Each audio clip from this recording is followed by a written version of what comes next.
سرورا شاہ کریما دستگیرہ اشرفا.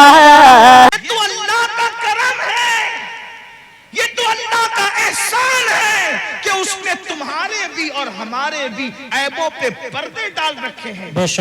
سچی بات کو ایمان لگتی اگر وہ تمہارے اور میرے عیبوں پہ پردے نہ ڈالتا. میں ان اللہ والوں کی بات نہیں کر رہا ہوں، تمہاری اور میری کر رہا ہوں. اگر وہ آپ کے اور میرے عیبوں پہ پردے نہ ڈالتا تو نہ آپ یہاں بیٹھنے کے قابل ہوتے، نہ میں یہاں بیٹھنے کے قابل. اس کا کتنا بڑا احسان ہے. تو آج اگر بیٹیوں کو رشتے نہیں آ رہے ہیں، ہم نے حضور کو رنجیدہ کیا، اللہ ہمیں رنجیدہ کر رہا. ہم نے حضور کو اذیت دی اس لیے تڑپ رہے ہو. روزی کے معاملے میں کیوں پریشان ہو؟ روزی کے معاملے میں کیوں تڑپ رہے ہو؟ حضور کو اذیت دے رہے ہو. کون سے گناہ جو نہیں کرتے؟ زنا کو تو آج گناہ سمجھا ہی نہیں جاتا، فیشن بنا دیا گیا. زنا کو عشق کا نام دے دیا گیا، زنا کو محبت کا نام دے دیا گیا. لیکن اللہ ان کانوں تک یہ آواز پہنچائے. اگر حدیث میں یہ بات نہ آتی تو شاید میں کہنے کی ہمت نہیں کرتا کہ پوری امت کو جتنا عذاب دیا جائے گا، پوری امت کو جتنا عذاب دیا جائے گا اس کا نصف عذاب شادی شدہ زانیوں کو دیا جائے گا. یعنی پوری امت کو جتنا عذاب اس امت کے برابر آدھا عذاب. یعنی سب کو الگ الگ جو عذاب ہوگا ان سب کا عذاب اگر جمع کیا جائے تو جیسے ایک صرف سمجھانے کے لیے مثال کے طور پہ 100 روپے 10 لوگوں کو دے دیا گیا تو اب 10 لوگوں کے 100 روپے کو جمع کریں تو کتنا ہو گیا؟ 1000. اب 1000 کا نصف اگر کسی کو دیا جائے تو کتنا بڑا ہے؟ اللہ اکبر. بلا تمثیل صرف سمجھانے کے لیے زانیوں کو جو شادی شدہ ہو کر زنا کرتے تھے پوری امت کا نصف عذاب ان شادی شدہ زانیوں کو دیا جائے. اللہ غور کریں، ایک گناہ کی سزا اگر اللہ کسی انسان کے ایک گناہ کی سزا دنیا کے تمام انسانوں پہ ڈال دے تو دنیا کے سارے انسان مل کر بھی ایک انسان کے گناہ کی سزا کو برداشت نہیں کر سکتے. امت کا نصف عذاب جن لوگوں کے وجود پہ ڈالا جائے گا ان کی حالت کیا ہوگی؟ اللہ اکبر.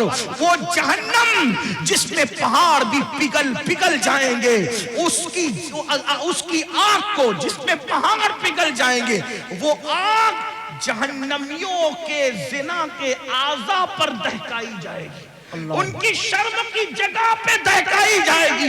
ذرا سوچے تو صحیح، 2-3 منٹ کی لذت، 2-3 منٹ کی لذت، 2-3 منٹ کا عیش، چند لمحوں کی لذت، اللہ اکبر. اور پھر ہمیشہ کی ذلت. اور میری قوم کے جوانوں کو فیشن کے نام پر اسی طرف ڈالا جا رہا ہے، اسی طرف جب ڈھالا جا رہا ہے.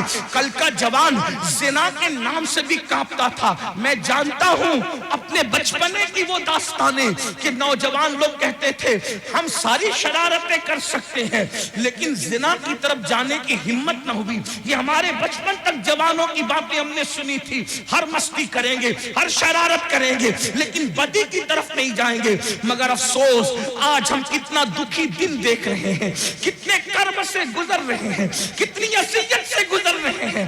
کون سی حکومتیں آئی، کون سی چلی گئی، اس پر ہمیں اتنا دکھ نہیں ہے اس لیے کہ حکومتوں کا آنا جانا یہ تو موسم کی طرح بدلتا رہتا ہے. لیکن قوم کے جوانوں کے بگڑنے کا دکھڑا ہم کس کو جا کر کے سنائیں؟ حکومتیں تو چند سالوں میں بدلتی ہے لیکن جب قوم کا ایک جوان بگڑ جاتا ہے تو 3 پشتوں تک اصلاح کی امید نہیں کی جا سکتی. جس قوم کے 16 17 سال کی عمر کے لڑکے زنا میں ڈوب جائیں اس قوم کا مستقبل کیا ہوگا، اس قوم کی کیفیت کیا ہوگی؟ اللہ اکبر. ہمیں بہت بڑی ذمہ داری سونپی گئی ہے.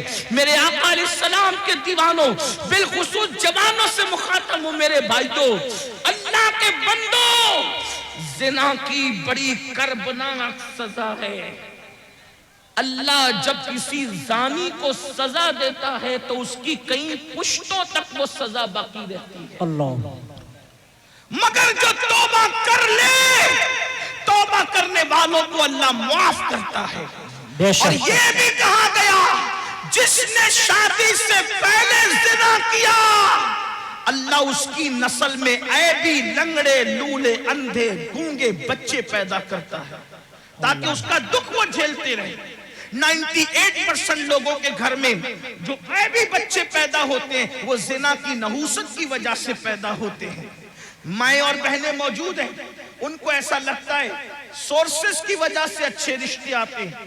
میں ایک بات اچھے رشتے کا ایک وظیفہ آپ کو دینا چاہتا ہوں. سب کو اللہ سے ڈر کے گناہ چھوڑ دو، اللہ سے ڈر کے گناہ چھوڑ دو، اللہ تمہیں اچھا رشتہ بھیجے گا. بے شک اس لیے کہ گناہ کو چھوڑ دینے سے بہتر وظیفہ اللہ کے یہاں کوئی ہے ہی نہیں. وظائف کی اہمیت اپنی جگہ، لیکن اس سے بڑا کوئی وظیفہ نہیں ہے کہ اللہ سے ڈر کے گناہ چھوڑ دیا جائے. لوگ کہیں بغیر دلیل آپ بات کر گئے، لیکن میں آپ کو دلیل کے ذریعے سمجھاتا ہوں. دیکھو اللہ سے ڈرنے کی برکت، رشتہ ڈھونڈنا نہیں پڑے گا، رشتہ چل کر آئے گا. لڑکوں سے بھی کہتا ہوں، لڑکیوں سے بھی کہتا ہوں، اور ایسے گھرانے کا آئے گا جس کا تم تصور نہیں کر سکتے. آپ نے اس روایت کو مختلف تناظر میں سنا، آج مجھ سے بھی اس تناظر میں آپ سنیں، غوث پاک کے غلام سے اس تناظر میں سنیں. آپ نے سنا ہوگا مدینہ منورہ کی سرزمین ہے، رات کا آخری حصہ ہے، رات کا آخری پہر ہے. اس رات کے آخری پہر میں ایک بوڑھی کی کپ کپی آواز نکلتی ہے، بیٹی جلدی سے دودھ میں پانی ملا دو. تو جوان آواز کیا آتی ہے، امی جان کیا آپ نے نہیں سنا امیر المومنین نے منع کیا کہ دودھ میں پانی ملا کر کے نہیں بیچا جائے کیونکہ یہ جرم ہے، یہ دھوکہ ہے، یہ فریب ہے، اس لیے میں دودھ میں پانی نہیں ملا سکتی. تو بڑھاپے کی کپ کپی والی آواز آئی، بیٹی امیر المومنین تو سو رہا ہوگا، اس کو کیا خبر کہ ہم دودھ میں پانی ملا رہے ہیں. مگر جوان بیٹی کا جواب تھا، امی امیر تو سو رہا ہے مگر اللہ تو ہمیں دیکھ رہا ہے. جب اللہ دیکھ رہا ہے امیر کے خوف سے دودھ میں پانی نہیں ملاتے، اور اللہ دیکھ رہا ہے ہم دودھ میں پانی ملا دیں، یہ کیسے ہو سکتا ہے. دیکھو اس لڑکی ابھی اس کو رشتہ نہیں آیا تھا مگر اس کے دل میں اللہ کا خوف تھا، اللہ کی خشیت تھی، خدا کا کرنا.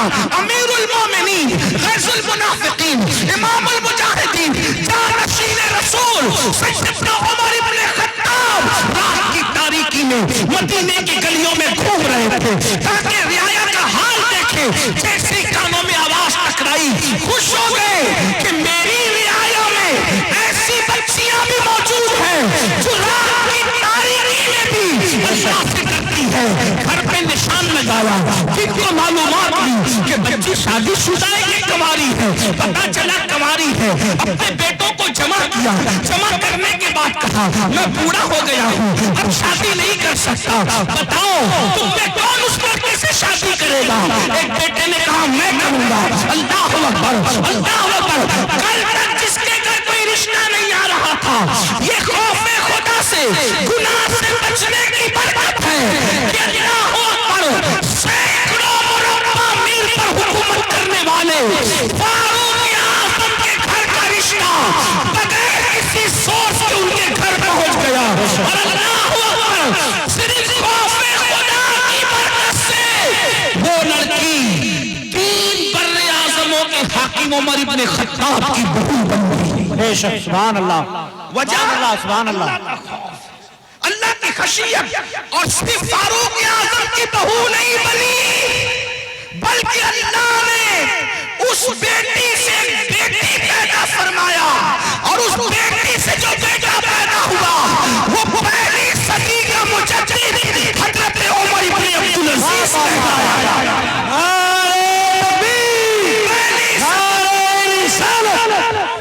پہلی صدی کے مجدد کی نانی بھی بن گئی. عمر ابن خطاب کی بہو بنی اور دوسرے عمر کی نانی بنی جسے ثانی عمر کہلایا جاتا ہے. اللہ اکبر.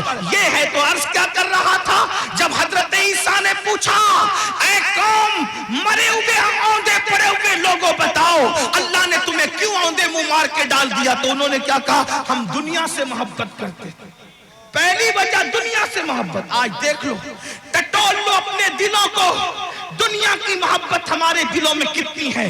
مرد ہے تو کاروبار میں ڈوب کر اللہ کو بھول گئے, گھروں میں ڈوب کر اللہ کو بھول گئے, گناہوں میں ڈوب کے اللہ کو بھول گئے. دنیا کی محبت. اور عورتیں ہیں انہیں زیورات سے دلچسپی, انہیں اچھے کپڑوں سے دلچسپی, انہیں گھومنے پھرنے سے دلچسپی, انہیں غیبت چگلی سے دلچسپی, اس کے گھر کے حالات معلوم کرنے سے دلچسپی. میں کہتا ہوں دوسروں کے گھر کے حالات معلوم کرنے کا تجسس کرنے والوں, کبھی اپنی قبر کی بھی تو فکر کرو, کبھی اپنی قبر کا بھی تو خیال کرو. دنیا کی محبت میں ہم ڈوب گئے. بڑی معذرت کے ساتھ ایک بات یاد رکھنا, دنیا کی محبت صرف دنیا داروں کے دل میں نہیں بلکہ بعض دیندار کہلانے والے بھی دنیا پرست ہو گئے. جی دنیا میں ڈوب گئے. دنیا کی محبت نے ان کو عذاب الہی میں گرفتار کر دیا. اور دوسری وجہ کیا بتائی؟ پھر وہ کہتا ہے دوسری وجہ ہے کہ ہم بدکار لوگوں کی پیروی کرتے تھے. کیا کہا؟ ہم بدکار لوگوں کی پیروی کرتے تھے. بدکار. اب غور کریں, دھیان دیں کہ عیسیٰ علیہ السلام کی امت کے بدکار زیادہ بدکار تھے کہ آج لوگ زیادہ بدکار ہیں؟ بے شک. وہ کہنے کہ ہم بدکاروں کی پیروی کرتے تھے, بدکاروں کی نکالی کرتے تھے, تو اللہ نے ہمیں مار کے اوندے منہ ڈال دیا, عذاب میں گرفتار کر دیا. عیسیٰ علیہ السلام کی قوم میں تو انٹرنیٹ کی نوسط نہیں تھی, اتنا تیز رفتار دور نہیں تھا, سمندر کے کنارے جا کر کے عیاشوں کی ہوٹلیں تو اس دور میں نہیں تھی.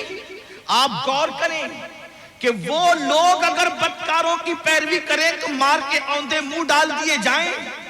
آج میری قوم کا جوان کتنے بدکاروں کی پیروی کر رہا ہے.